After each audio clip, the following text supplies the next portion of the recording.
Capítulo 4. Uma nova sociedade. Em 1790, a França contava com 28,6 milhões de habitantes.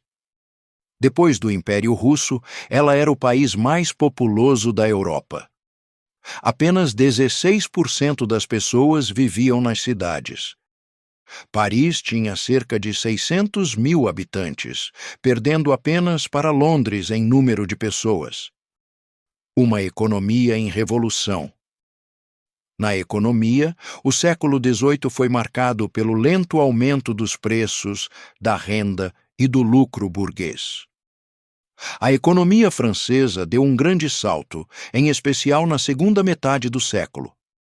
Explosão demográfica, o avanço do grande comércio, o crescimento da indústria, sobretudo no setor do algodão, e as inovações na siderurgia confirmam isso. Mas no campo, onde viviam parte da população, os avanços técnicos eram quase nulos. Entre 1778 a 1787, houve uma retração na economia e a Revolução herda esse clima de marasmo. É certo que a Revolução, com suas guerras civis e externas, prejudicou sua produção.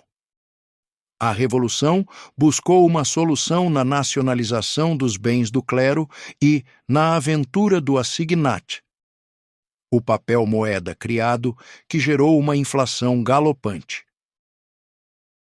A classe política e o ambiente de negócios da época não aceitavam mais a estrutura do antigo regime, pautada em privilégios da nobreza e em barreiras comerciais. Essa classe política teve que conciliar seus anseios de economia e de mercado ao apelo dos trabalhadores por maior igualdade social. Apesar da pressão popular, o liberalismo econômico é o plano de fundo desejado pela burguesia.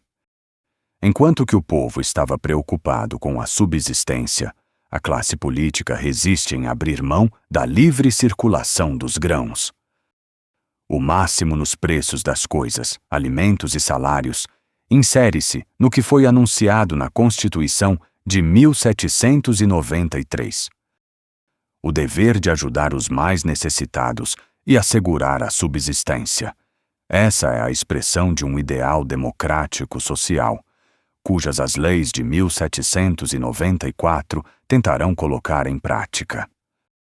Mas o governo do Diretório acabou com o controle do máximo e impôs, em etapas, sua desregulamentação e a aplicação da livre iniciativa, que acaba desfavorecendo os mais pobres. A Revolução trocou a moeda metálica pelo papel moeda, o assignat, estragando por completo uma economia já arruinada.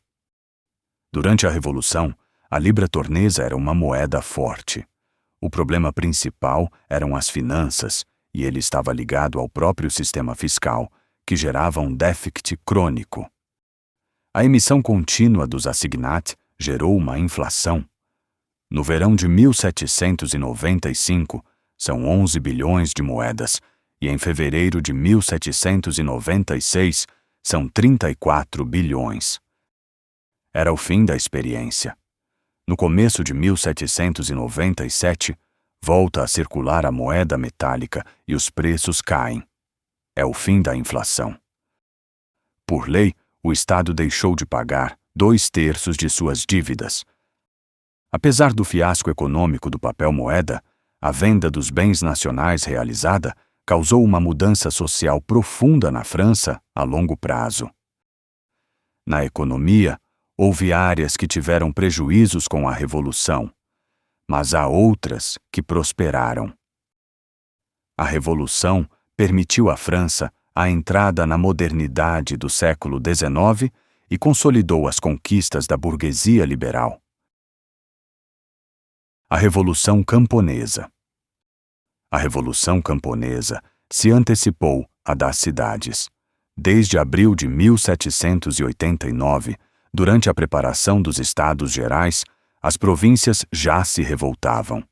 Essas manifestações do campo se deram tanto como resistência, como a recusa em pagar as taxas, como em ações violentas contra os castelos e a nobreza nobiliárquica, classe social com privilégios e livre de pagar impostos. A Revolução só atendeu à parte dos interesses dos camponeses. Nos anos de 1792 e 1793. Mas ela negou a partilha das terras, ao defender com unhas e dentes o direito à propriedade privada. As terras da igreja e da nobreza que haviam fugido da França representavam 15% do território nacional. A venda dessas terras causou uma grande transformação social. Mas a frustração dos camponeses na venda dos bens nacionais foi um dos motivos para o campesinato ter apoiado a contra-revolução, mesmo que inicialmente tivessem tido esperança na revolução. Por um tempo, durante a aplicação do máximo nos preços e no período do terror nas aldeias, a burguesia rural dos ricos camponeses perdeu o poder local que detinha. Mas no período do Diretório, ela recuperou rapidamente sua influência. Foi então que o pobre camponês perdeu as esperanças na Revolução. As cidades e a burguesia. A Revolução foi o fim da sociedade por ordens, fim dos títulos e privilégios. Assim como o fim das hierarquias das honrarias e das companhias e solidariedades do mundo do trabalho, como confrarias e corporações. A pequena e a grande burguesia sobreviveram ao agito da década revolucionária, com algumas perdas para os primeiros e ganhos para os comerciantes já muito ricos. Quem perdeu mesmo foi a igreja e a nobreza. A igreja perdeu poder e riqueza com a descristianização. Além da posição e status, a nobreza é atingida em sua fortuna pela extinção dos rendimentos que recebia do desconto senhorial. 1/4 das terras da nobreza foram vendidas como bens nacionais, mas ela ainda manteve-se como uma rica classe social, possuidora de terras. Capítulo 5. Um novo homem. Mentalidade, religião e cultura.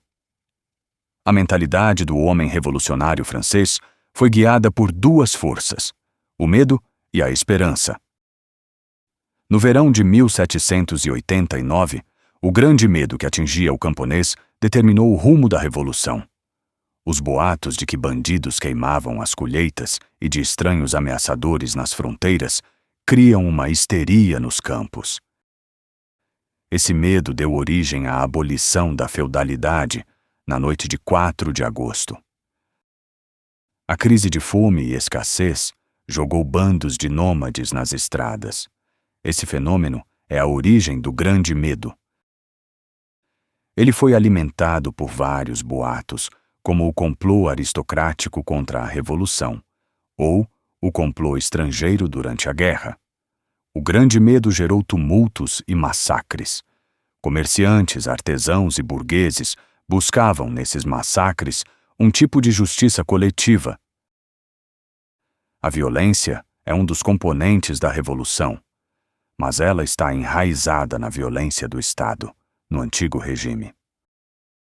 A violência na revolução surge como luta pela sobrevivência diante da fome e da alta dos preços, mas ela também se veste de justiça popular. O terceiro elemento revolucionário, além do medo e da violência, é a multidão, composta na maioria das vezes por homens na faixa dos 30 anos e casados. Religião e revolução. O conflito entre a religião e a revolução poderia ter sido evitado? Em 1789, a Igreja Católica tinha o monopólio da religião. Ela ajudou a criar a áurea de sagrado em torno do rei em muitas regiões francesas.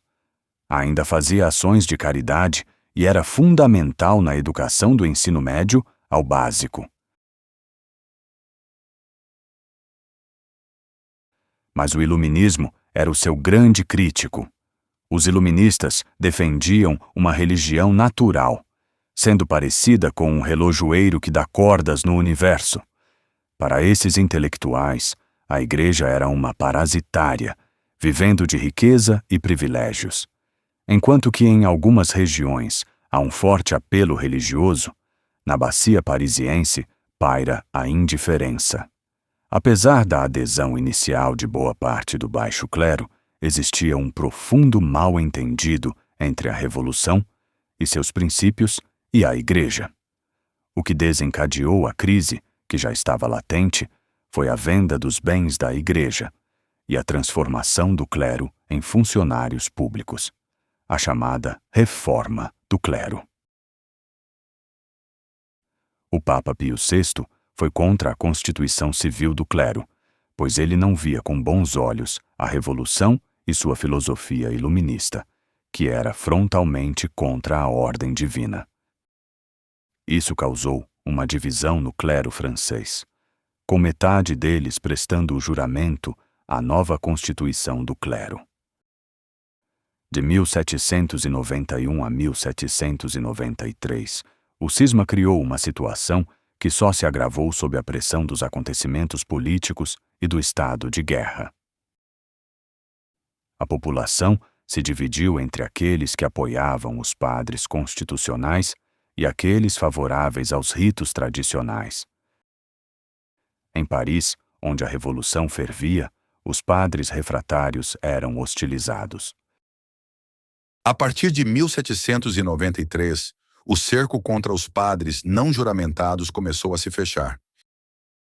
Inicialmente, eles são convidados a saírem da França, mas depois começaram as prisões e perseguições.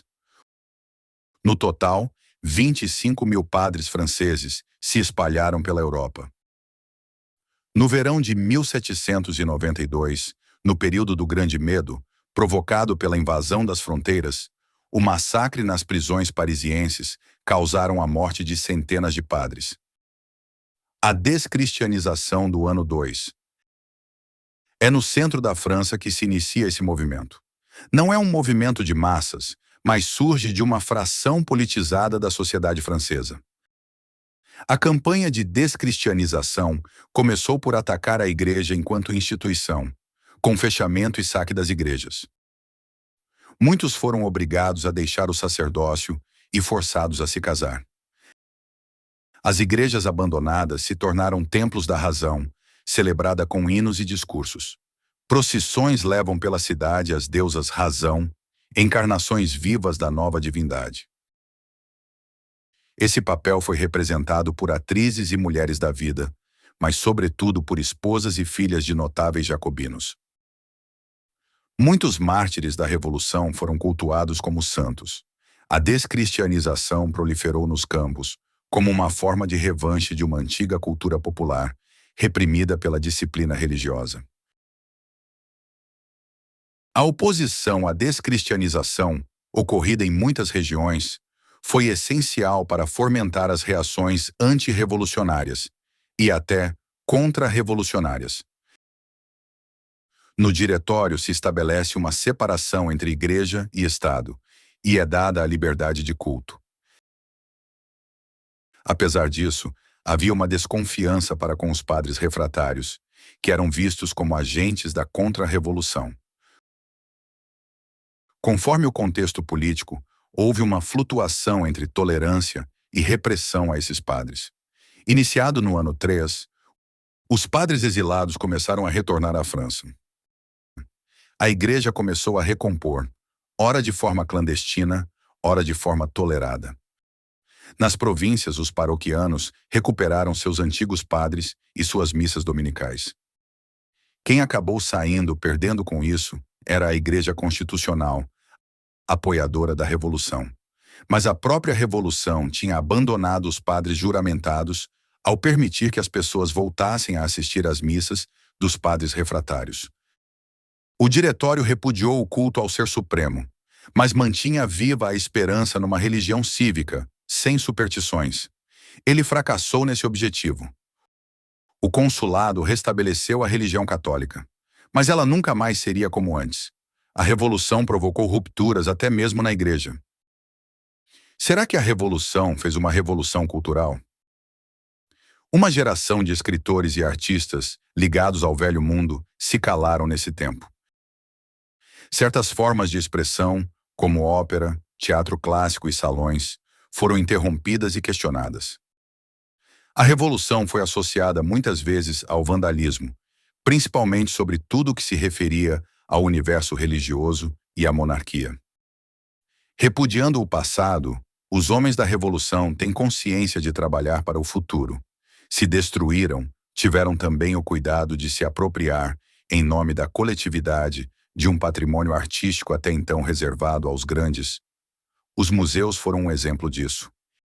É entre 1793 e 1794 que a curva ascendente da criação popular atingia seu ápice, desmentindo a ideia de uma população aterrorizada e reduzida ao silêncio. A revolução se inseriu no cotidiano em diferentes graus, de acordo com o lugar e a classe social. Poucos conseguiram escapar do problema da subsistência. No final, a opulência insolente de uns se contrapunha à miséria de muitos. A mulher na Revolução. Elas tomaram a iniciativa na marcha para Versalhes em 5 de outubro de 1789. Participaram das agitações populares pelo pão de cada dia. Em 1793, chegaram a formar um clube. Mas os antirrevolucionários tinham um discurso antifeminista. E até a ala avançada da Revolução estava cheia de misoginia. Na Revolução, as mulheres ganham direitos civis e um status na família, mas os direitos cívicos lhes foram negados. A Revolução e a Morte. A morte não está no centro do projeto revolucionário e no ideal iluminista. Até mesmo Robespierre pediu pela sua abolição. A intenção do deputado e médico Guillotin, inventor da guilhotina, era evitar o sofrimento gratuito. O homem revolucionário e iluminista tinha como filosofia tirar da morte o aspecto de castigo eterno e o medo do além. Esse pensamento já estava presente antes mesmo da descristianização produzida. Para alguns, a visão era materialista, sendo as coisas nada mais que um conjunto de moléculas. Mas Robespierre acreditava na imortalidade da alma. Para ele, é nessa imortalidade que repousa a moral e as virtudes que governam a sociedade. Para alguns historiadores, a revolução não era uma necessidade. Ela poderia não ter acontecido se a aristocracia e a burguesia se entendessem, o que não aconteceu. Além disso, a população do campo e das cidades intervieram no processo e mudaram o seu rumo. Por hoje é só. Até mais.